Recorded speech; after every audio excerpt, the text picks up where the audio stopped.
बिस्मिल्लाहिर्रहमानिर्रहीम अस्सलामु अलैकुम वरहमतुल्लाहि वबरकातुहू। आई होप कि आप सब बहुत अच्छे होंगे। मैं इस दुआ के साथ अपने वीडियो को स्टार्ट करूंगी कि अल्लाह हर औलाद को उसके माँ बाप की आंखों की ठंडक बनाए और सभी रिश्तों में खूब मोहब्बत अता करे, आमीन। आज इस टॉपिक पे मैं बात करने वाली हूँ, वो है कंपनी सोहबत। हम किन लोगों में उठते बैठते हैं, क्योंकि हमारी पहचान हमारे दोस्त होते हैं, हमारी सोहबत होती है जिनके साथ हम उठते बैठते हैं। जैसा कि अल्लाह के नबी सल्लल्लाहु अलैहि वसल्लम ने भी इरशाद फरमाया है कि इंसान अपने दोस्त के दीन पर होता है, तो उसे देख लेना चाहिए कि वो किससे दोस्ती कर रहा है। और देखें कि इंसान को अगर देखना हो ना कि वो कैसा है, तो लोग ये देखते हैं कि ये किन दोस्तों में बैठता है, किन के साथ उठता बैठता है, दोस्तों की हरकतें क्या हैं, यकीनन वही इनकी होंगी। तो हमारी जो पहचान है ना, वो हमारी कंपनी बन जाती है। इसीलिए अल्लाह के नबी सल्लल्लाहु ताला अलैहि वसल्लम ने हमें बड़ी जो है वो प्यारी प्यारी मिसालें देके समझाया है कि हम किन को दोस्त बनाएं, किन के पास उठें, किन के पास बैठें, किन के पास नहीं। एक जगह अल्लाह के नबी सल्लल्लाहु ताला अलैहि वसल्लम ने इरशाद फरमाया है कि सिवाय नेक लोगों के किसी की सोहबत ना करो और नेक लोगों को अपनी दस्तरख्वान की जीनत बनाओ। ये अल्लाह के नबी ने एक जगह और फरमाया कि जिनको देखकर अल्लाह याद आ जाए उनकी सोहबत इख्तियार करो। ये कंपनी ना बहुत असर रखती है। देखिए, एक शख्स ने फूल के करीब से मिट्टी उठाई, उसमें से खुशबू आ रही थी। थोड़ा सा आगे बढ़ा तो नाले के पास जो मिट्टी डली थी उसको उठाया, उसमें से बदबू आ रही थी। उसने किसी एक अक्लमंद शख्स से इसके बारे में पूछा, तो उसने बताया कि मिट्टी की कोई अपनी खुशबू या बदबू नहीं है, ये तो बस कंपनी का असर है, उसकी सोहबत का असर है। वहाँ फूलों के नीचे पड़ी थी, फूल गिरते थे, उनकी खुशबू उसने ले ली तो उसमें खुशबू आने लगी। यहाँ नाले के करीब पड़ी थी तो उसमें से बदबू आने लगी। तो ये असर है कंपनी का। एक मकाम पे अल्लाह के नबी ने भी हमें बड़ी प्यारी मिसाल देके समझाया है कि अच्छी सोहबत खुशबू बेचने वाले की तरह है, कि अगर तुम उसके पास जाकर बैठ जाओगे ना, तो तुम्हें क्या होगा। अगर तुम अपने पैसे खर्च नहीं करते, तुम उससे खुशबू नहीं खरीदते, फिर भी तुम्हें उसकी खुशबुएं आएंगी जिससे तुम्हारा दिमाग ताज़ा होगा, तुम्हें उस खुशबू का एहसास यकीनन होगा। और बुरी सोहबत की मिसाल अल्लाह के नबी ने दी, भट्टी जो वाले होते हैं उनके पास अगर आप जाके बैठ जाए, उनसे भी आप कुछ ना खरीदे बेचें, लेकिन आप जाकर बैठ ही गए हैं तो उसकी चिंगारी आके आपके कपड़ों को ख़राब कर सकती हैं। उसकी जो बू है उससे आपका जो है वो दिमाग असरअंदाज होगा। तो ये है अच्छी और बुरी सोहबत का असर, जो कि अल्लाह के नबी सल्लल्लाहु ताला अलैहि वसल्लम ने हमें बड़ी प्यारी मिसाल देके समझाया है।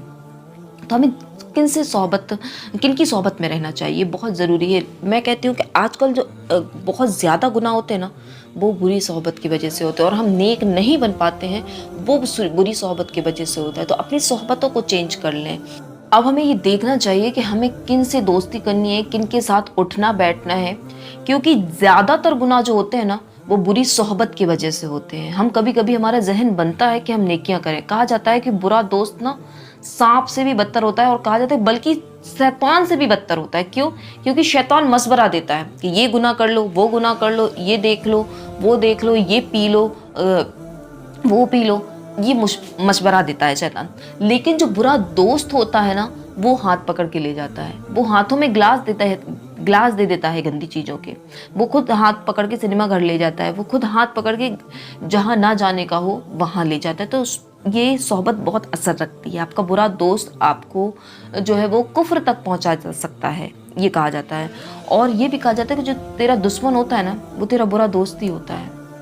तुम्हारा जो दुश्मन है रियल में, वो शायद तुम्हारे साथ इतना बुरा ना कर सके, लेकिन जो तुम्हारा बुरा दोस्त है वो तुम्हारा सबसे बड़ा दुश्मन होता है। इसलिए बुरे दोस्तों से हमेशा जो है वो हमको बच के रहना चाहिए। और बुजुर्ग फरमाते हैं कि उन लोगों के करीब अपने जिस्म को करो जिनके जिस्म तेरे दिल को अल्लाह के करीब करते हैं, उनके पास बैठो। और नेक लोगों के पास बैठने का फ़ायदा, बड़ा प्यारा फ़ायदा बताया गया है कि नेक लोगों की सोहबत में बैठो। अगर वो खामोश भी रहें, तुम्हें अगर वो कुछ नहीं भी बता रहे हो तो भी भलाई है, क्योंकि वो अपनी नज़रों से ही फैज़ लुटा रहे होते हैं। तो हमें देखना है कि हम किन के पास बैठ रहे हैं। अगर दोस्त हमें उनको बनाना है कि जिनकी गुफ्तगू से हमारी नेकियों में इजाफा हो, जिनके अमल से हमें अपनी आखिरत की याद आए, और जो हमें वो ان سے دوستی کرنی ہے کہ جو ہمیں اللہ کے ذکر میں ہماری مدد کریں، جو ہماری کامیابی میں ہماری مدد کرے، وہ اب کامیابی دنیا کی ہو یا آخرت کی ہو۔ ہماری نظر خدا جانے کہاں ہوتی ہے، ہم ایسے لوگوں سے دوستی کر لیتے ہیں کہ نہ ہی تو وہ ہمیں دنیا میں کامیابی دے رہے ہوتے ہیں، نہ ہی آخرت میں، ہماری دنیا بھی تباہ کروا رہے ہوتے ہیں ہم سے گناہ کروا کے، اور ہماری آخرت تو پھر تباہ کروا ہی رہے ہوتے ہیں۔ خدا را کوشش کریں کہ نیک لوگوں کے پاس اٹھے بیٹھیں۔ اگر آپ چاہتے ہیں کہ آپ نیک بن جائیں، اگر آپ کی خواہش ہے، تو آپ اپنی صحبت کو، اپنی کمپنی کو چینج کر دیں، نیک لوگوں میں بیٹھ جائیں، آپ یقیناً نیک بن جائیں گے۔ برے لوگوں سے سب سے پہلے چھوٹ جائیں۔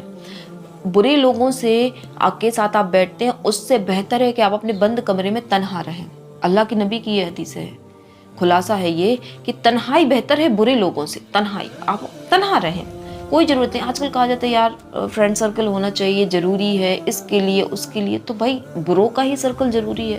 لوگ کئی کہتے ہیں کہ یار ان لوگوں سے بھی دوستی رکھنی چاہیے، کبھی کبھی کام آ جاتے ہیں۔ جس کا خدا پہ بھروسہ ہے، جس کے ساتھ خدا ہو، اس کو برے لوگوں کی کوئی ضرورت نہیں ہے۔ ہمیشہ اپنا سرکل اچھا رکھیں۔ یہ لوگ جو اچھے لوگ ہوتے ہیں، آپ کو دنیا میں بھی ترقی کرنے میں آپ کی مدد کرتے ہیں، کیونکہ ان کے اندر کسی طرح کی جلن نہیں ہوتی ہے۔ جن کا دل صاف ہوتا ہے نا، وہ دوسروں کا اچھا ہی سوچتے ہیں، اور جن کے دل گندے ہوتے ہیں وہ ہمیشہ یہی سوچتے ہیں کہ ان کی دنیا بھی برباد ہو، ان کی آخرت بھی تباہ ہو، جس طرح سے میری دنیا خراب ہے، میری دنیا تباہ ہو چکی ہے، میں دنیا میں برباد ہو چکا ہوں۔ تو اپنی صحبت ہمیشہ اچھی رکھیں۔ اب دیکھیں صحبت کا اثر کتنا پڑتا ہے۔ اگر دیکھیں یہ کہا جاتا ہے کہ اگر صحبت میں رہتے ہو ہم نیکیاں زیادہ نہ بھی کر پائے نا، تو ان نیکوں کے صدقے ہم بخشے جائیں گے، ان نیکوں کے صدقے اللہ تعالیٰ ہم پہ رحمتیں کرتا ہے، برکتیں کرتا ہے کہ یہ ہم سے محبت کرتا ہے۔ اگر ہم کسی نیک سے اللہ کے لیے محبت کرتے ہیں، اس کے پاس آتے جاتے ہیں، تو یہ آپ کا آنا جانا اللہ کو بڑا پسند ہے، اللہ تعالیٰ اس کو بڑا پسند فرماتا ہے۔ اب دیکھیں اصحاب کہف کا کتا، یہ جنت میں جائے گا۔ اس نے کون سی نمازیں پڑھی، اس نے کون سے روزے رکھے ہیں، اس نے کون سی عبادتیں کی ہیں؟ کیا کیا ہے؟ نیکوں کی صحبت میں بیٹھا ہے، نیکوں کے ساتھ ساتھ چلا ہے، نیکوں کے ساتھ گھوما ہے، اس کو نیکوں کے ساتھ ہی موت آئی ہے۔ تو ہم نیکوں میں اٹھیں گے بیٹھیں گے تو اللہ نے چاہا ان کی برکت سے ہم کو جنت مل جائے گی۔ اور پھر نیک لوگوں کے سے جب ہم محبت کرتے ہیں نا، دیکھا گیا ہے کہ ہم بروں میں صحبت میں بیٹھ کے ہمارا دل اتنا کالا ہو جاتا ہے، اس میں اتنی سیاہی آ جاتی ہے کہ ہم نیک لوگوں سے محبت تک نہیں کرتے، ان سے بیٹھنا تو دور، جبکہ نیک لوگوں سے محبت کرنے کی بھی فضیلت ہے۔ تو اللہ تعالیٰ ہمیں نیک لوگوں کے ساتھ اٹھنے بیٹھنے والا بنائے۔ ایک اور پیارا سا واقعہ مجھے یاد آ گیا ہے کہ جب بندہ نیکوں کے پاس بیٹھنے لگتا ہے نا، تو اس کا دنیا میں بھی گریڈ بڑھ جاتا ہے، آخرت میں تو بڑھتا ہی۔ حضرت عمر فاروق اعظم رضی اللہ تعالیٰ رو کے یہ واقعہ بیان کرتے ہیں، جب کہتے ہیں کہ میں جب چھوٹا تھا تو میرا باپ مجھے کچھ اونٹ دے دیتا چرانے کے لیے، تو مجھ سے وہ سنبھلتے نہیں تھے، تو میرا باپ مجھے ڈانٹتا تھا، لیکن آج اللہ کے نبی کی میں نے صحبت اختیار کر لی ہے، تو آج میں 22 مربع میل، یعنی یہ ہے کہ آدھی دنیا پہ آپ کی حکومت تھی، اس کو میں سنبھال کے اس کو میں چلا رہا ہوں، یعنی اللہ کی عطا سے میں اس کا خلیفہ ہوں میں۔ تو یہ ہے صحبت کا اثر۔ انہوں نے کہا یہ نبی کی صحبت مجھے مل گئی ہے، میں نبی کا صحابی بن چکا ہوں، تو میں کیا کیا نہیں کر رہا ہوں۔